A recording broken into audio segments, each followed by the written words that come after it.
Captain Jake Morrison stood on the bridge of his ship and looked out at the stars. After 50,000 years, they had finally come home. Behind him, his crew worked at their stations, checking weapons and shields. They all knew this day would come. Every human child born in exile had been told the same story. Earth was gone, but they would return. Jake touched the small piece of metal hanging around his neck. It was from Earth, saved by his ancestors before the planet died. His great-great-grandmother had carried it when she escaped. His family had passed it down through 500 generations. Now he would carry it into battle.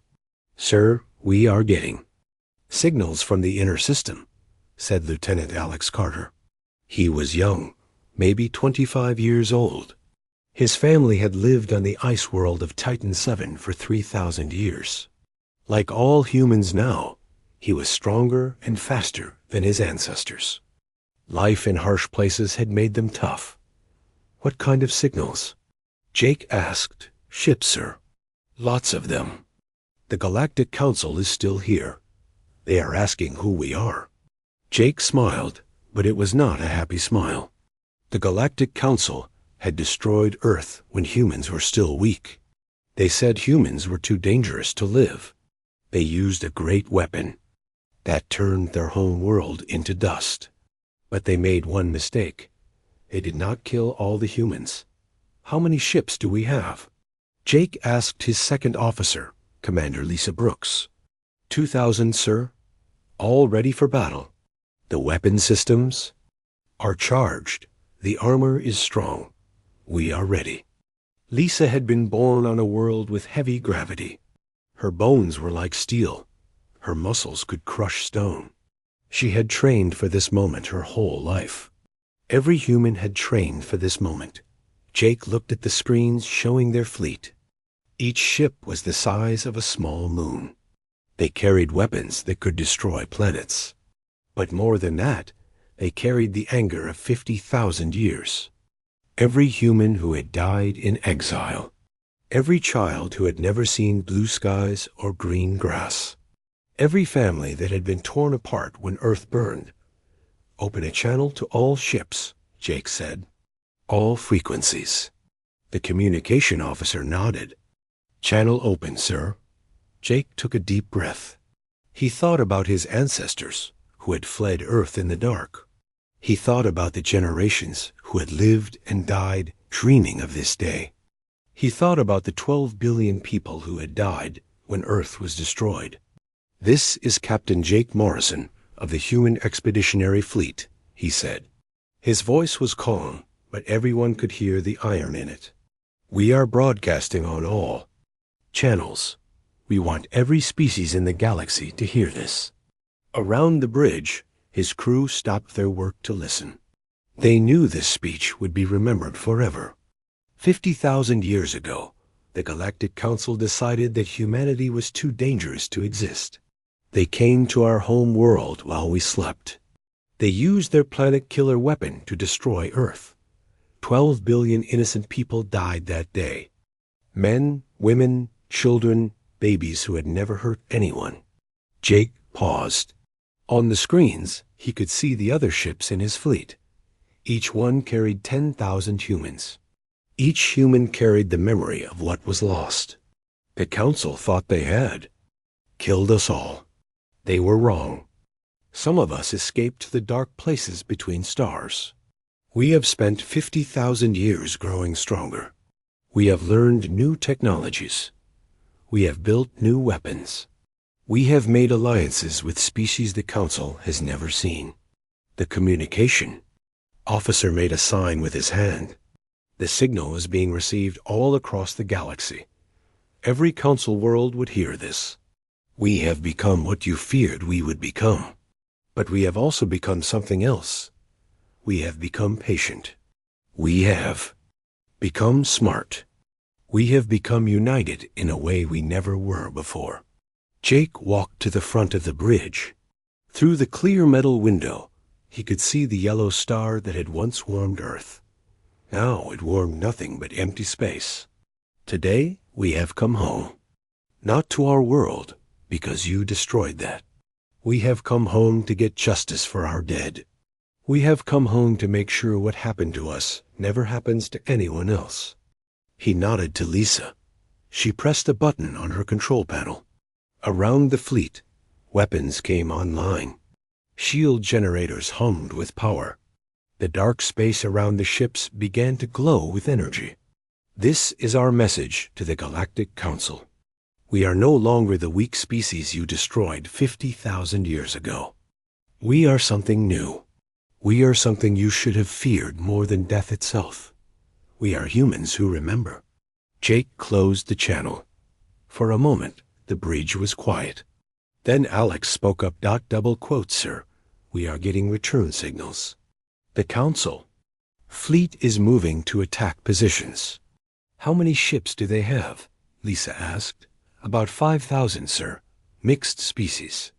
Centauri cruisers, vegan destroyers, Altair battleships." Jake nodded. The Council had more ships, but he was not worried. Human technology had grown far beyond what the Council knew. Their weapons could phase through shields. Their armor could repair itself. Their ships could appear and disappear like ghosts.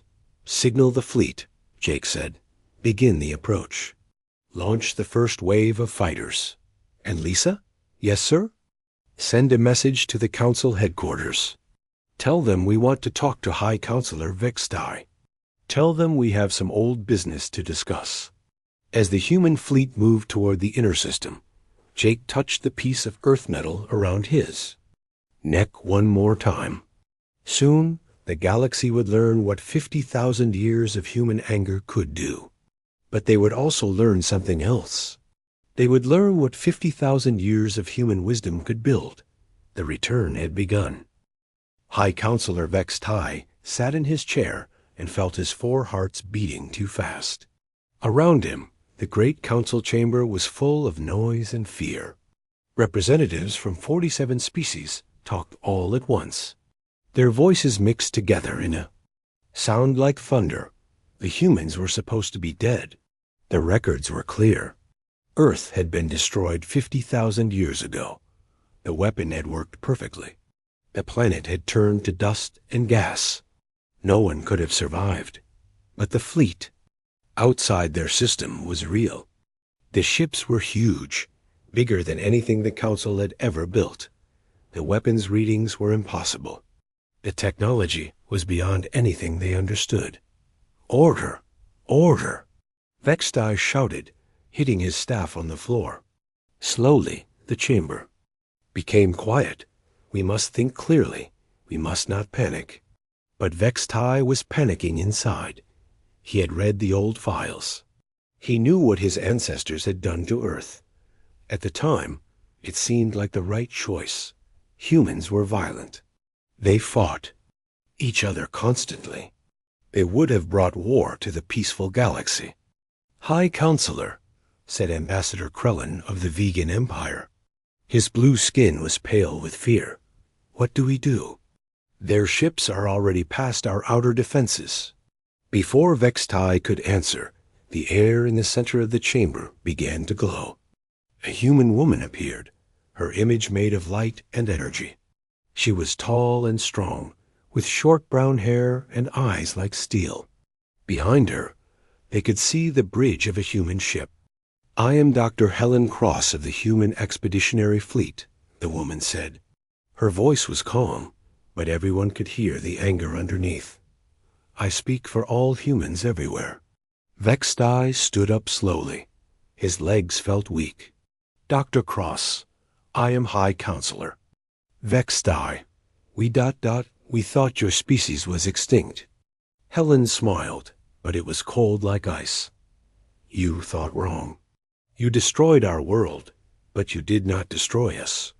Some of us escaped. We have spent 50,000 years growing stronger." She gestured with her hand. The hologram changed to show the human fleet.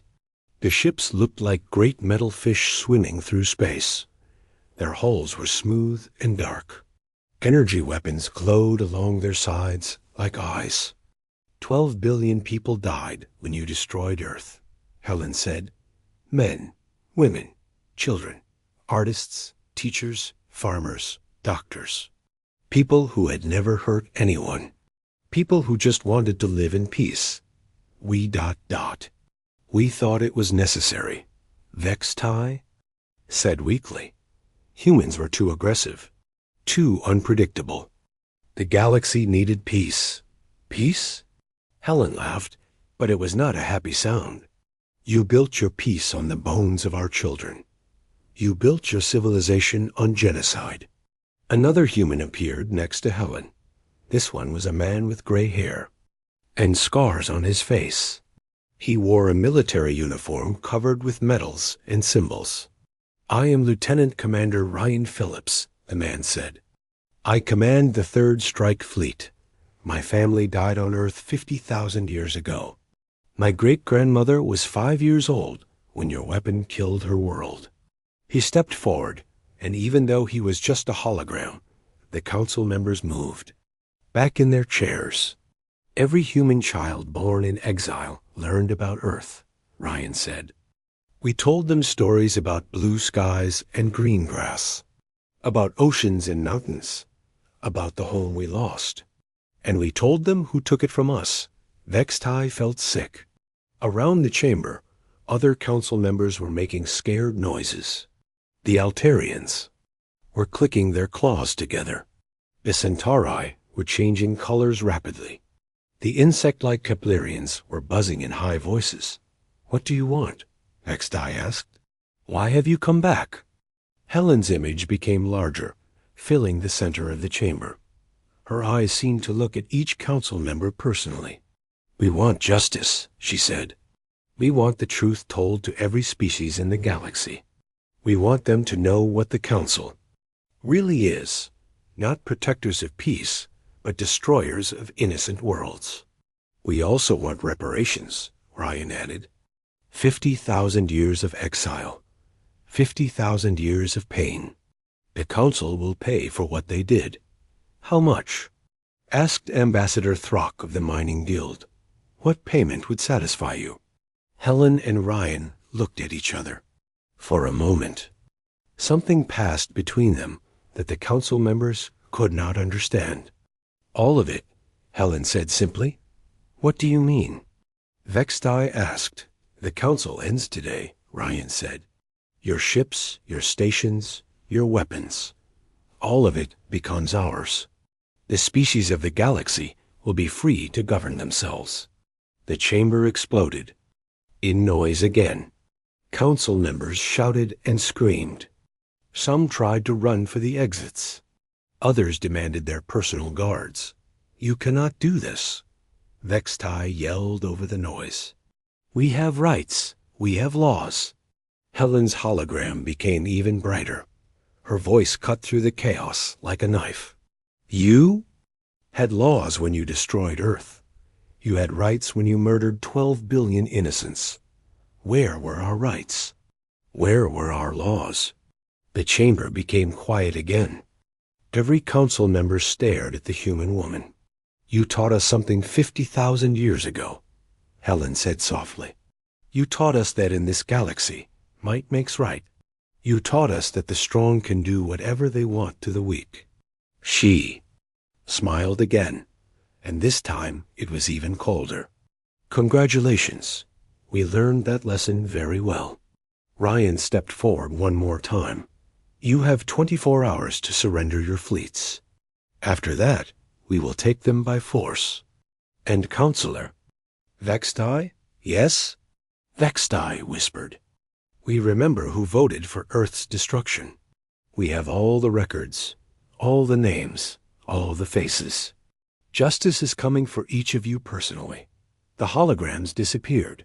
The chamber was left in darkness and silence. For a long moment, no. One moved. Then, slowly, council members began to understand what had just happened. The hunters had become the hunted. The judges had become the judged. And somewhere in the dark between stars, humanity had learned to bite back. Major Kate Sullivan moved through the space station like a ghost. Her armor made no sound as she walked through the metal corridors. Behind her, 6 other human soldiers followed in perfect silence. They wore black armor that bent light around them, making them almost invisible. The research station on Rigel 7 was big, with over 3,000 scientists and guards. This was the place where they had built the weapon that killed Earth. The files were clear. These people had helped murder 12 billion humans. Kate stopped at a corner and held up her hand. Her soldiers froze behind her. Through her helmet display, she could see heat signatures around the next bend. 12 alien guards with energy weapons. "Remember," she whispered into her radio, "we are not here to kill everyone. We are here to send a message." Colonel Ben Parker's voice came back through the static. "Copy that, Kate. My team is in position at the reactor core. On your signal." Kate nodded and stepped around the corner. The alien guard saw nothing until it was too late. The humans moved like lightning, their weapons stunning the guards before they could raise an alarm. In 30 seconds, 12 guards were unconscious on the floor. "Too easy," muttered Sergeant Amy Foster, checking one of the fallen guards. "These people got soft after 50,000 years of peace." Kate smiled grimly. "The council species had lived in safety for so long, they forgot what real danger looked like. They forgot that somewhere in the dark, humans were learning new ways to fight." The team moved deeper into the station. They passed laboratories full of strange machines and computers. Kate could see alien scientists working late, studying data, and running experiments. None of them knew death was walking through their halls. Finally, they reached the main laboratory. Through the clear walls, Kate could see the station commander. He was a tall, crystal-like being with 6 arms and bright blue skin. His name was Thurok, according to their intelligence files. He had been the lead scientist on the Earth-killer weapon. Kate's team surrounded the laboratory. Then she walked through the wall. The other aliens screamed when she appeared. Kate's armor could phase through solid matter, a technology humans had learned from the phantom worlds beyond the galaxy's edge. To the aliens, she looked like a demon stepping out of their nightmares. "Dr. Thurok," Kate said calmly, "we need to talk." Thurok backed away, his crystal body shaking with fear. "Who? What are you?" "I am Major Kate Sullivan, human expeditionary force. You helped build the weapon that destroyed my homeworld 50,000 years ago." "That was so long ago," Thurok said. "I was just following orders. I never wanted to hurt anyone." Kate stepped closer. Around the room, other scientists cowered behind their equipment. "Tell me, Doctor, how did it feel when you watched Earth die? Did you celebrate? Did you think you were making the galaxy safer?" "Please," Thurok begged. "I have a family. I have children." "So did the 12 billion people you killed," Kate said. Her voice was still calm, but everyone could hear the ice in it. "But I am not here to kill you. I am here to give you a choice." She gestured, and her soldiers became visible around the room. The aliens gasped as armed humans appeared from nowhere, surrounding them completely. "You have 15 minutes to evacuate this station," Kate announced. "Take only what you can carry. Leave everything else. In 15 minutes, this place will be destroyed." "You cannot do this," Thurok shouted. "This station is protected by council law." "We have rights," Amy Foster laughed. "Rights? You want to talk about rights? What rights did Earth's children have when you vaporized them?" At the same time, on the other side of the galaxy, Commander Joe Martinez was having a very different conversation. His ship hung in orbit above Gamma Hydrae, where the Council had enslaved the native Scar people for 10,000 years. "Why? Do you help us?" asked Shistak, the leader of the Star Rebellion. He was 7 feet tall with green scales and yellow eyes. His people looked like Earth's ancient dragons, but they were gentle farmers and artists. "Because the enemy of our enemy should be free," Joe replied. Around them, human engineers worked alongside Skay rebels, teaching them how to use captured Council weapons. "And because we learned something during our 50,000 years in exile." "What did you learn?" Joe looked out at the planet below. He could see the smoking ruins of Council military bases that they had destroyed together. Star fighters flew captured Council ships in tight formation, their flying getting better every hour. "We learned that oppression anywhere is a threat to freedom everywhere," Joe said. "The Council destroyed us because they were afraid of what we might become. But they also enslaved you because they thought they were better than you." Stock nodded slowly. "They told us we were too primitive to govern ourselves. They said they were bringing us civilization." "Same lies, different victims," Joe said. "They told the galaxy we were too violent to live. But look what they did to Earth. Look what they did to your people. Who is really violent?" On his communication screen, Joe could see reports from across the galaxy. Human strike teams were hitting Council facilities everywhere. But they were not just destroying things. They were also freeing enslaved species, giving weapons to rebels, teaching oppressed peoples how to fight back. The Council had tried to kill humanity because they thought humans were dangerous. They were right, but not in the way they expected. Humans were dangerous to bullies and tyrants. Humans were dangerous to anyone who thought might be right. Back on Rigel 7, Kate watched as the last alien scientist ran for the escape pods. Thurok was crying as he carried a small bag of personal items. "This is not over," he said as he passed Kate. "The Council will send fleets to stop you." "Let them come," Kate replied. "We have been waiting 50,000 years for this fight. We are ready." As the escape pods launched into space, Kate's team began placing charges throughout the station. In a few minutes, the place where the Earthkiller weapon was born would be space dust. "Kate," Ben Parker's voice came through the radio. "Charges are set in the reactor core. Ready to blow on your command." Kate looked around the empty laboratory one last time. 50,000 years ago, people like Thurok had worked in places like this to build the weapon that killed her world. Today, humans were making sure it could never happen again. "Blow it," she said. The station exploded in a ball of white fire. But across the galaxy, the message was clear. The hunt had begun, and this time, humans were the predators. Admiral Lucy Stone stood on the bridge of her flagship Retribution and watched the enemy fleet approach.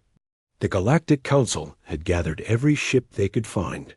5,000 vessels from 47 different species, all coming to destroy the human fleet once and for all. "They look impressive," said Captain Noah Clark, studying the tactical display.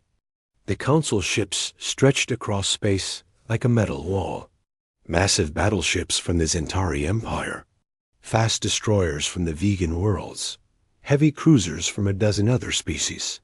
"They are thinking like it is still the old days," Lucy replied. She was calm, but her crew could see the fire in her eyes.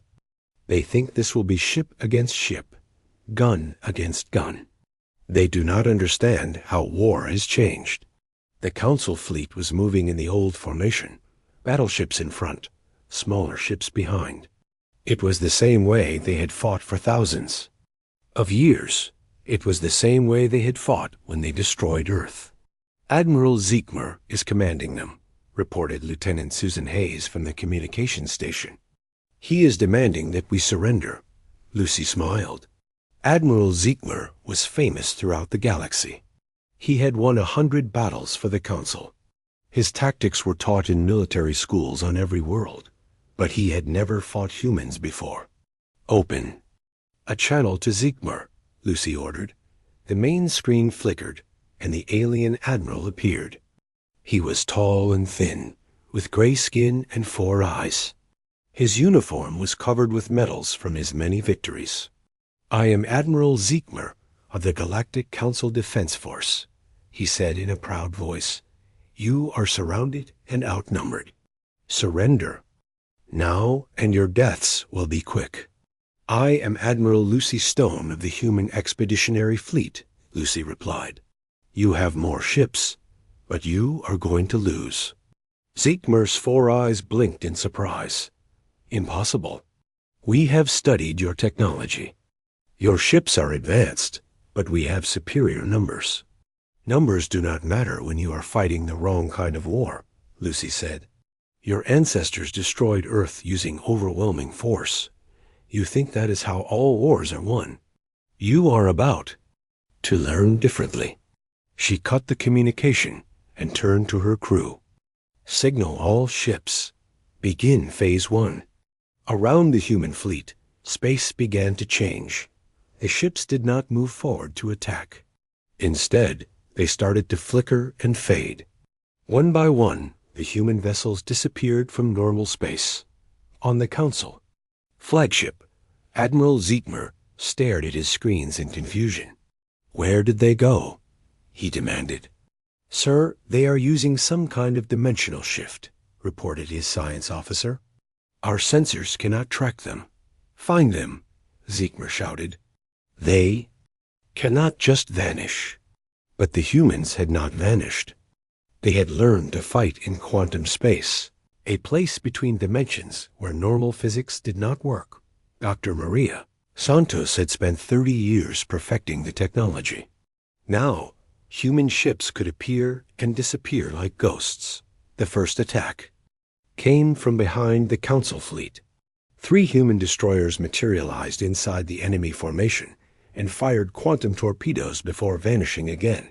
6 Council ships exploded in balls of fire. "They are not fighting fair." Zeekmer screamed as his fleet tried to turn around. Captain Noah Clark, monitoring the Council communications, almost laughed. "Fair? They destroyed our planet while we slept. They killed our children and our elders. There is no fair in this war." The human fleet continued their hit-and-run attacks. Ships would appear, fire their weapons, and disappear before the Council forces could respond. It was like fighting shadows. Every few minutes, more Council ships exploded. "Sir, we have lost 300 ships," reported Zeekmer's tactical officer. "We cannot even see the enemy to shoot back." But Lucy had bigger plans than just destroying ships. While the Council fleet fought shadows, Dr. Maria Santos was working on something that would change the war forever. "Admiral," Maria's voice came through the communication system, "the planetary displacement device is ready." Lucy nodded. This was the moment everything changed. Target the Centauri home world. Show them what we can do. Light years away, the planet Centauri Prime hung in space like a blue and green jewel. 20 billion Centauri lived on its surface. It was the capital of their empire, the heart of their civilization, but the humans did not destroy it. They did something much more frightening. They moved it, the entire planet, along with its moon and orbital stations, suddenly disappeared from the Centauri system. It reappeared 3 star systems away, completely unharmed, but in a totally different place. Across the galaxy, every species with space technology detected what had happened. The humans had moved an entire world like it was a toy. The technology required was beyond anything anyone had imagined. "How is this possible?" whispered a vegan scientist, watching his instruments. On the Council flagship, Admiral Zeekmer received the reports with growing horror. "They moved Centauri Prime? The whole planet?" "Yes, sir," his communications officer replied. 20 billion people, completely safe, but their world is now orbiting a different star. Zeekmer sat down heavily in his command chair. If the humans could move planets, they could do anything. They could relocate entire species. They could rearrange star systems. They had become gods of space and time. "Sir," his tactical officer said quietly, "more ships are requesting permission to surrender." Jigmer looked at his fleet. Half his ships were gone, destroyed by an enemy he could not even see. The other half were trying to fight ghosts. And somewhere out there, humans were playing with. Planets like children play with balls. "Signal the human fleet," Jigmer said, his voice broken. "Request terms for surrender." Lucy Stone received the message on her bridge. Around her, the crew cheered, but Lucy did not smile. This was not the end of the war. This was just the beginning of justice. "Tell Admiral Jigmer that we do not want his surrender," Lucy said. "We want him to deliver a message to the Council." "What message?" Noah asked. Lucy looked out at the stars, thinking of Earth and all the people who had died 50,000 years ago. "Tell them that we are coming home. And this time, we are bringing the rules." Admiral Jake Morrison stood in the place where Earth used to be. Around his ship, there was nothing but empty space and floating rocks. 50,000 years ago, his home world had spun here under a warm yellow sun. Now there was only dust and memories. The human fleet filled the solar system. 2,000 ships, each one carrying 10,000 people who had never seen the world of their ancestors. They had come home to a graveyard, but they had come home. "Sir, the Council fleet is approaching," reported Alex Carter. "What is left?" "Of it," Jake nodded. "The great Council armada was broken. Half their ships were destroyed. The other half limped through space, their crews beaten and afraid. But Jake had not brought his people here to finish destroying the Council. He had brought them here to finish something else. Open a channel to all ships, both Council and human," Jake said. "I want every species in the galaxy to hear this." A communication went out across space, reaching every world, every station, every ship. This would be the moment that changed everything. 50,000 years ago, you decided that humanity was too dangerous to exist. Jake began, his voice carrying to billions of listeners. "You came to this place and destroyed our world. You killed 12 billion innocent people because you were afraid of what we might become." Through the viewport, Jake could see the debris field that had once been Earth. Somewhere in that cosmic dust were the remains of cities and forests, oceans and mountains. Somewhere in there were the ashes of everyone he had ever loved. "You were right to fear us," Jake continued. "But you were wrong about why. We are dangerous, but not because we are violent. We are dangerous because we remember. We carry the weight of our dead, and we learn from every mistake." High Counselor Vextai peered on the communication screen. His 4 hearts were beating so fast that Jake could see his chest shaking. Behind him, the council chamber was nearly empty. Most of the representatives had fled when the human fleet arrived. "Admiral Morrison," Vextai said, his voice weak with fear, "what are your terms? What do you want from us?" Jake looked at his senior officers. Captain Lisa Brooks stood beside him, her face hard as stone. Dr. Helen Cross was there too, along with Ryan Phillips and Noah Clark. These people had spent their whole lives preparing for this moment. "We want the council dissolved," Jake said. "Every member species will be free to govern themselves.